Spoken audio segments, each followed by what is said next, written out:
നാടകത്തിലും നടനുണ്ട്, സിനിമയിലും നടനുണ്ട്. പക്ഷേ ഇതിൽ ഏത് നടനാണ് പ്രാധാന്യം വരേണ്ടത്? നമ്മൾ ഏത് നടനാണ് പ്രാധാന്യം കൊടുക്കുന്നത്? എല്ലാവർക്കും അറിയാം, സിനിമാ നടന്മാർക്കാണ് പ്രാധാന്യവും സ്റ്റാറുകളും ഒക്കെ ആയിത്തീരുന്ന അവരാണല്ലോ.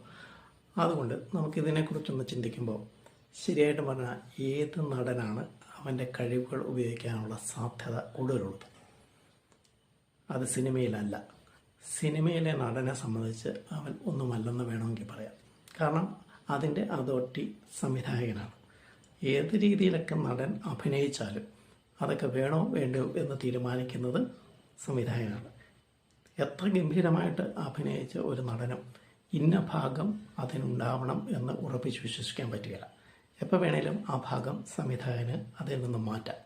മാത്രമല്ല, ടെക്നിക്കലായിട്ടുള്ള വലിയ ഗുണങ്ങൾ കൊണ്ടും മറ്റു പല ഗുണങ്ങൾ കൊണ്ടും പല രീതിയിലാക്കി നമ്മുടെ അഭിനയത്തെയൊക്കെ വ്യത്യാസപ്പെടുത്താനൊക്കെ സിനിമയിൽ മാർഗങ്ങളുണ്ട്.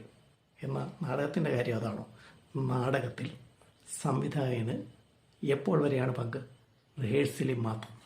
സ്റ്റേജിലെത്തിക്കഴിഞ്ഞാൽ നടൻ തന്നെയാണ് എല്ലാത്തിൻ്റെയും ഉത്തരവാദിത്വം. നടൻ ഏത് രീതിയിൽ വേണമെങ്കിലും അവിടെ പെർഫോം ചെയ്യാം.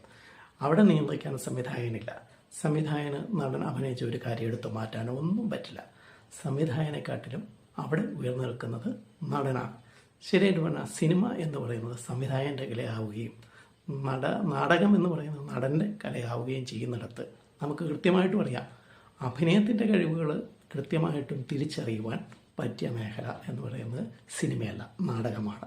കാരണം അത് ഞാൻ പറഞ്ഞതിൽ തന്നെയുണ്ട്. ഒന്ന്, സിനിമയിലെ നടന് ഒരു പ്രാമാണിത്വമില്ല. അവിടെ താൻ ചെയ്യുന്ന കാര്യങ്ങൾക്ക് ഒരു പ്രാധാന്യം കൽപ്പിച്ച് ഇതിലാണ് തനിക്ക് ഇത്ര ഭാഗങ്ങൾ തന്നെ ഈ രീതിയിലാണ് ആൾക്കാർ കാണേണ്ടത്, അല്ലെങ്കിൽ താൻ അവതരിപ്പിച്ച ഇന്ന സീനുകളോ ഇന്ന ഷോട്ടുകളാണ് അത് സെലക്ട് ചെയ്യേണ്ടത് എന്ന് സാധാരണയായിട്ടൊരു നടന് പറയാൻ പറ്റുകയില്ല. കാരണം അതങ്ങനെയാണ്.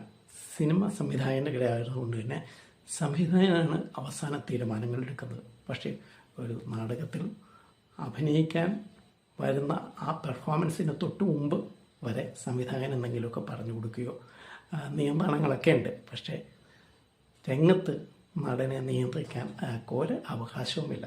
അതുകൊണ്ട് അഭിനയത്തിൻ്റെ അളവുള്ള സിനിമയല്ല നാടകം എന്നതാണ് ശരിയായിട്ടുള്ള കാര്യം.